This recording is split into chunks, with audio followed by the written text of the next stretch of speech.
covering the world of professional wrestling. This is the Signature Spot with Chris Toplack. 3, 2, 1.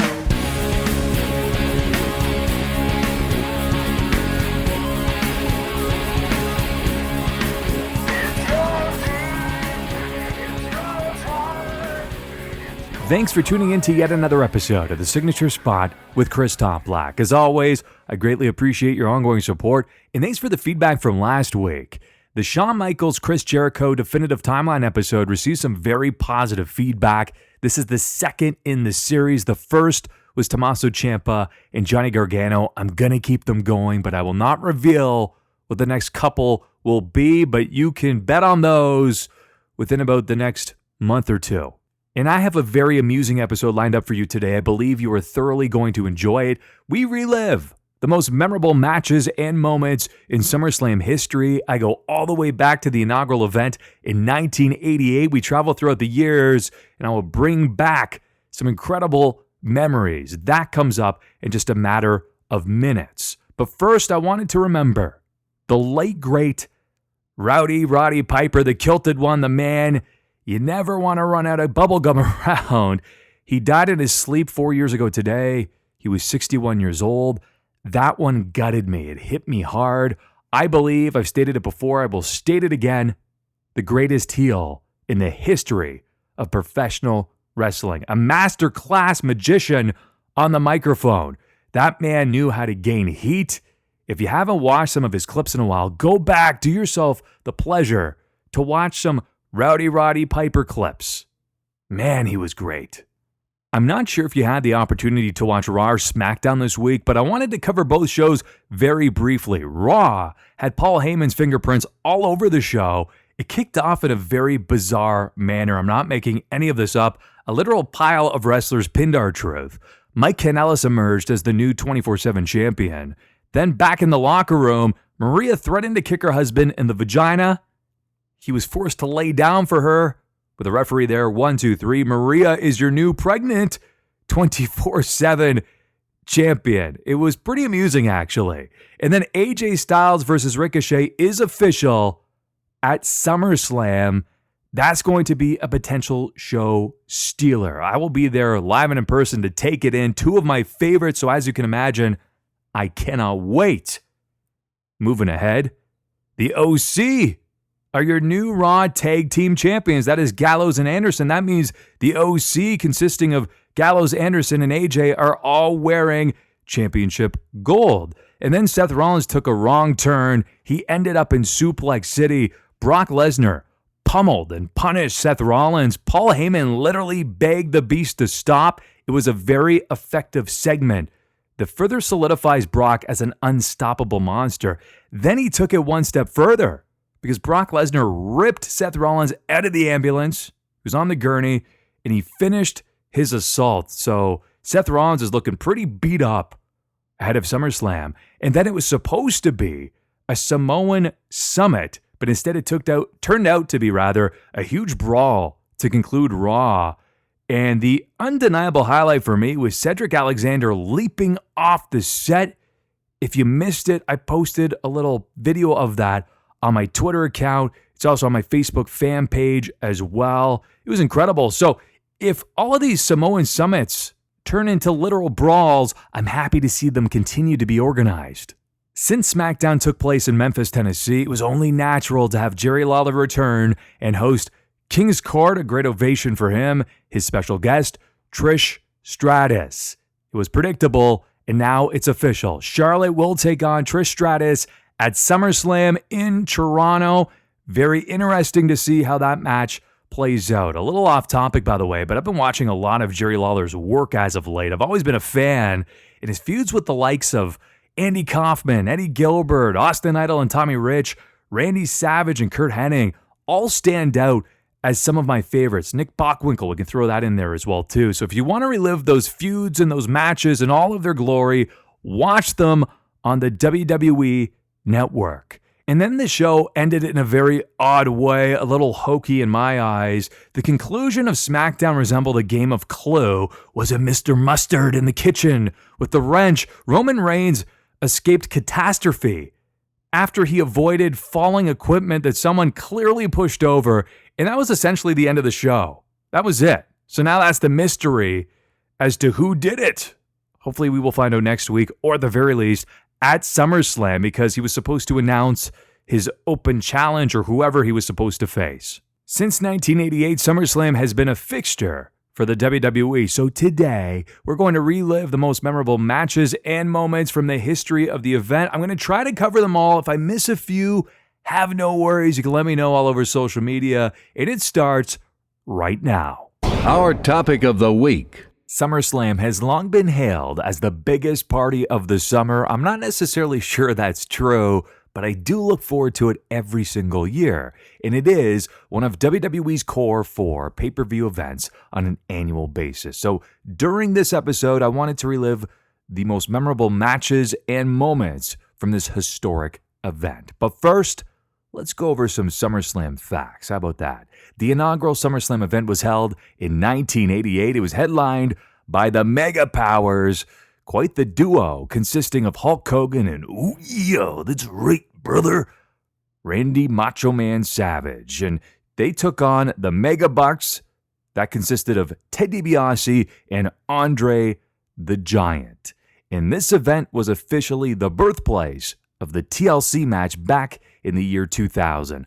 Undertaker has competed in the most SummerSlam events, and Bret Hart can thank SummerSlam for his Triple Crown status. He became a Triple Crown champion, winning the Tag Team title, the Intercontinental title, and the World Championship at separate SummerSlam events. So, let's go through some of the most memorable matches and moments in the history of SummerSlam in chronological order. Well, I have to start with the first one, right? SummerSlam 1988, the Ultimate Warrior defeated the Honky Tonk Man to become the new Intercontinental Champion. It only took 31 seconds. If you recall, this was originally supposed to be Brutus the Barber Beefcake until he was taken out of the match.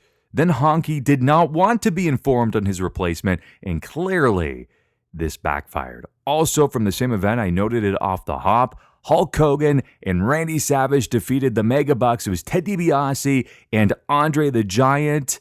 In one of the bigger what-if situations in WWF history, it was actually originally scheduled to be Ric Flair versus Macho Man for the WWF Championship, but negotiations fell through, and then therefore Flair stayed with NWA. Now, also very memorable from this match was Elizabeth. Want to know why? Well, it was supposed to be the teeny weeny yellow polka dot bikini that really did not come to fruition, but at the same time, she did distract the special guest referee, Jesse the Body Ventura, by ripping off her skirt and exposing her red panties. She sent many male fans home happy that evening. SummerSlam 1989 was by no means a great card, but perhaps the most memorable moment from it was the Ultimate Warrior defeating Rick Rude for the Intercontinental Championship. And then there was also that bizarre main event. It was Hulk Hogan and Brutus the Barber Beefcake versus Zeus. You may recognize that figure from the movie No Holds Barred. Some reflect very fondly on that movie. I still believe it's as awful as it was when it first came out. And Macho Man Randy Savage. That Zeus fizzled out pretty quickly, didn't he? SummerSlam 1990, one of my personal favorite moments was the Texas Tornado, Kerry Von Erich defeating Mr. Perfect for the Intercontinental Championship. Go back and watch that incredible sell from Mr. Perfect after that discus punch. I love it. And how about that 2 out of 3 falls match for the WWF Tag Team Championship between the Hart Foundation and Demolition? Even though Demolition is often criticized for being a knockoff Legion of Doom, they held their own here. I thought that they were actually pretty underrated as a tag team, and of course, this was one of the finer moments in the Hart Foundation's history as a tag team. SummerSlam 1991, yet another memorable moment for Mr. Perfect. Once again, it was a losing effort, though. Bret Hart defeated Mr. Perfect for the Intercontinental Championship in my all-time favorite match between the two. I still haven't seen that incredible match. It's a hidden gem from Anchorage, Alaska. It was a house show. Bret claims it was the best match they ever had together. At some point, cross my fingers, that ends up on the WWE Network. Now, what many don't know was that Mr. Perfect was suffering from a back injury at the time, but he cared enough to put Bret over to go out there and put on an instant classic. The Legion of Doom, Animal and Hawk, aka the Road Warriors, defeated the Nasty Boys in a street fight to capture the WWF Tag Team Championship, and, of course, Macho Man and Ms. Elizabeth. They got married. What I love about that moment was Miss Elizabeth saying, do you take him to be your husband? Oh, yeah. So a very memorable SummerSlam overall. And now we focus on literally the biggest SummerSlam in history because there were 80,000, probably even more than that, in attendance at Wembley Stadium in London, England. This was SummerSlam 1992. It's often forgotten the fans in the U.S. and Canada as well were forced to wait 2 days for the event to air. Could you imagine? This was back in the day where you couldn't just jump onto the internet and look at spoilers or download it somewhere. You actually had to just sit there twiddling your thumbs and waiting, like, what happened here? So in one of the greatest main events in SummerSlam history, the British Bulldog defeated Bret Hart to capture the Intercontinental Championship in front of 80,000 plus fellow countrymen. And again, Bret has noted this on multiple occasions, even though this match was designed to make the British Bulldog look fantastic, it was Bret's stock that really rose here. This was undoubtedly the match that propelled Bret Hart to main event status. I'm going to skip over SummerSlam 1993 and focus on SummerSlam 1994. There were two very memorable moments from this event. For better or worse, it was The Undertaker versus The Undertaker. You remember that? So it was Ted DiBiase with the fake Undertaker. That was actually Brian Lee. And I thought he did a pretty remarkable job. The match was just super lackluster. The storyline was a little convoluted, but still, they tried to make the most of it. And if you recall, actor Leslie Nielsen was even brought in to try and solve the mystery of The Undertakers. But more importantly, this event featured, in my humble opinion, I know this is bold, the greatest steel cage match of all time. And that was between Bret Hart and Owen Hart over the WWF World Heavyweight Championship. Dave Meltzer awarded this 5 stars, well-deserved. And hearing Bret talk about it to this very day still gives me goosebumps, especially how he talks about how he protected his brother Owen and Owen protected him. And given what happened with Owen's last moments on this earth, it's so important that they protected each other. It's a match that simply gets better with time. So if you haven't seen it in a while, do yourself a favor, go back, check it out. You're in for a treat. We move along to SummerSlam 1995. I know what you're thinking. Hey, Chris, wasn't that one of the worst in history? It was headlined by Diesel and Mabel. That was a low point for the company, but it did feature the ladder match. It was a rematch between Shawn Michaels and Razor Ramon. I vividly recall renting this tape from the video store multiple times, skipping over nearly the entire card just to rewatch this match about a dozen times. It still holds up to this day. SummerSlam 1996.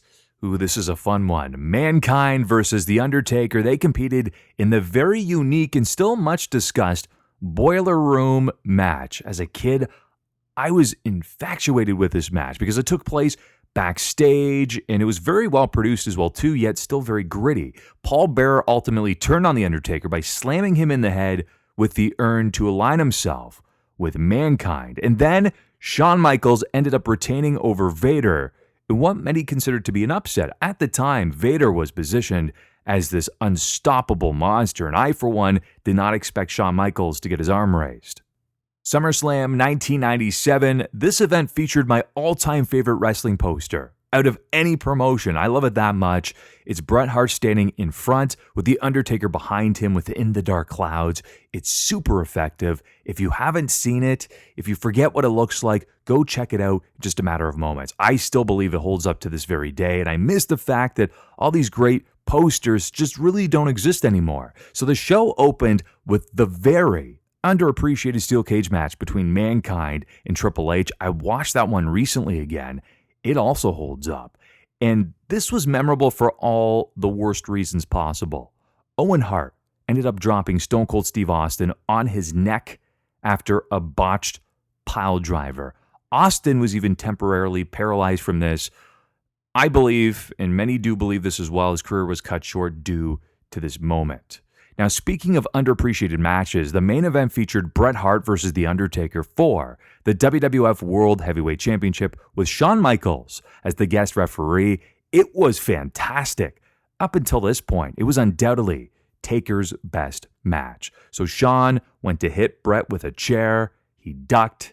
Shawn struck Taker instead. This allowed Bret to win the WWF World Heavyweight Championship.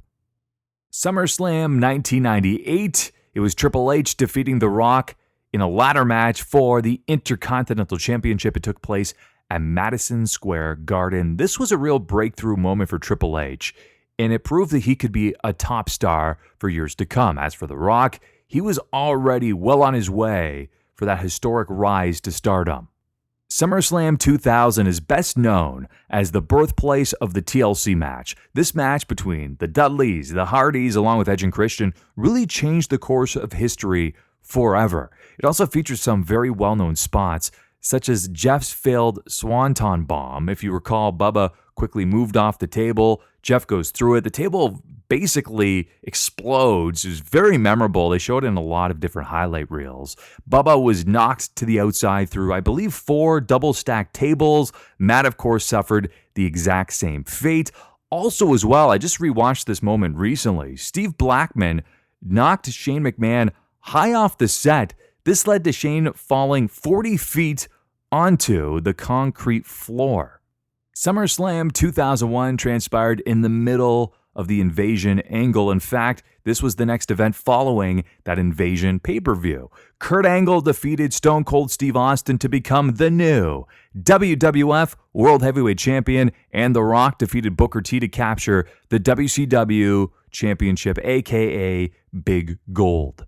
SummerSlam 2002 was really the beginning of the initial short-lived Brock Lesnar era. What we know now, you could call it the full-time Brock Lesnar era, as he defeated The Rock for the WWE Undisputed Championship. Quite the torch to pass. What's interesting is that despite the fact that Brock was a heel, the crowd was firmly behind him as they wanted that title change. At the time, Brock was the youngest world champion in WWE history at 25 years old. But the most memorable moment of the event, at least to me, was that hellacious street fight between Shawn Michaels and Triple H, where they beat the holy hell out of each other. This was initially supposed to be a bit of a one-off for Shawn, but of course it led to that long run back with the company. This was Shawn's in-ring return after a 4-year hiatus, and at least to me, his first run was great. His second run, returning, even better. At SummerSlam 2003, Triple H defeated Goldberg, Chris Jericho, Kevin Nash, Randy Orton, and Shawn Michaels to retain the World Heavyweight Championship. Probably the most memorable moment of this match transpired when Goldberg speared Chris Jericho through the pod. At SummerSlam 2004, which took place in Toronto, Ontario, Canada, where 2019 SummerSlam, in just a matter of weeks, is taking place, Randy Orton became the youngest World Heavyweight Champion at 24 years old when he reversed the Crippler Crossface attempt and landed a picture-perfect RKO on Chris Benoit. Of course, the next night on Raw, Orton was turned on by Evolution. SummerSlam 2005 marked Hulk Hogan's first appearance on the pay-per-view since 1991. 14 years later, he headlined versus Shawn Michaels. Perhaps the most memorable fact of this was that Hulk Hogan won the match as Shawn was younger, much more active, and quite frankly, much better. In my mind, it was the wrong decision. The heel turn from Shawn Michaels, though, leading into the match, was absolutely incredible, highly effective. I'm going to skip over several events. I'm going to jump to SummerSlam 2008 in what has become one of the best Hell in a Cell matches over the past 12 years. It was headlined by The Undertaker and Edge. He defeated Edge and he sent him straight to hell.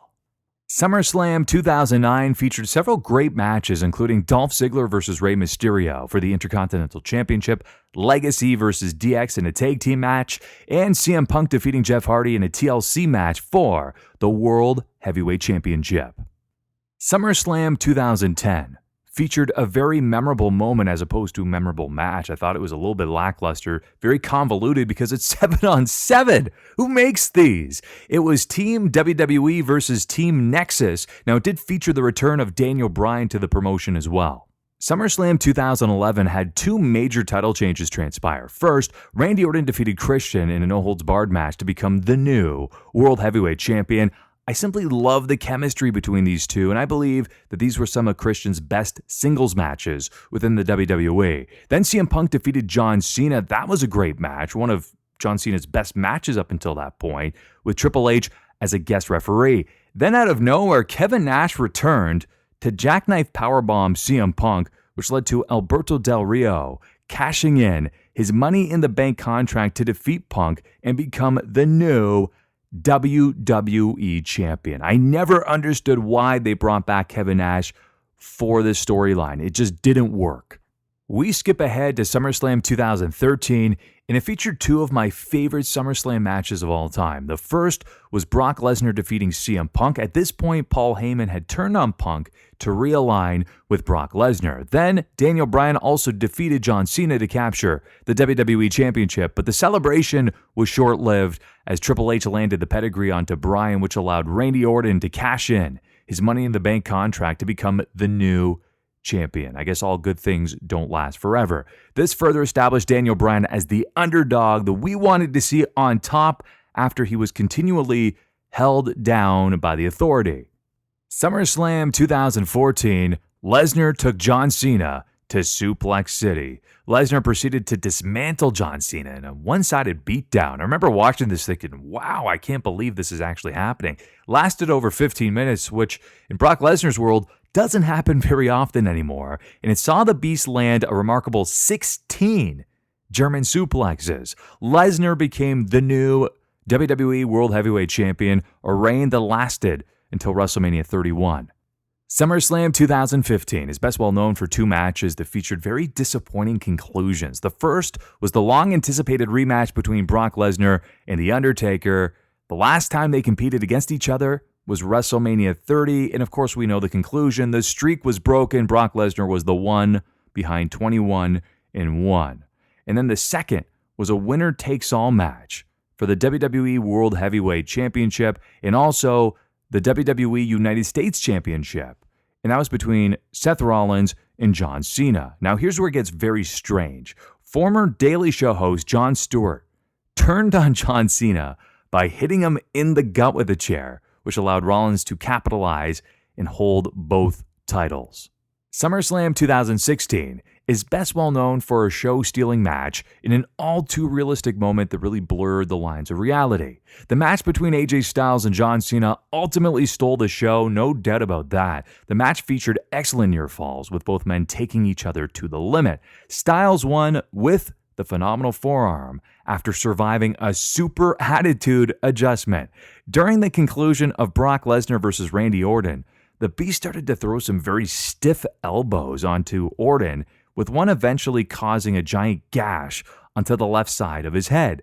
This led to Orton bleeding like a faucet, and it was just a brutal scene. So the match was waved off, and it was deemed a TKO victory for Brock Lesnar. Now, rumor has it Chris Jericho confronted Brock backstage for taking liberties and potentially injuring Orton, but apparently this was the plan all along.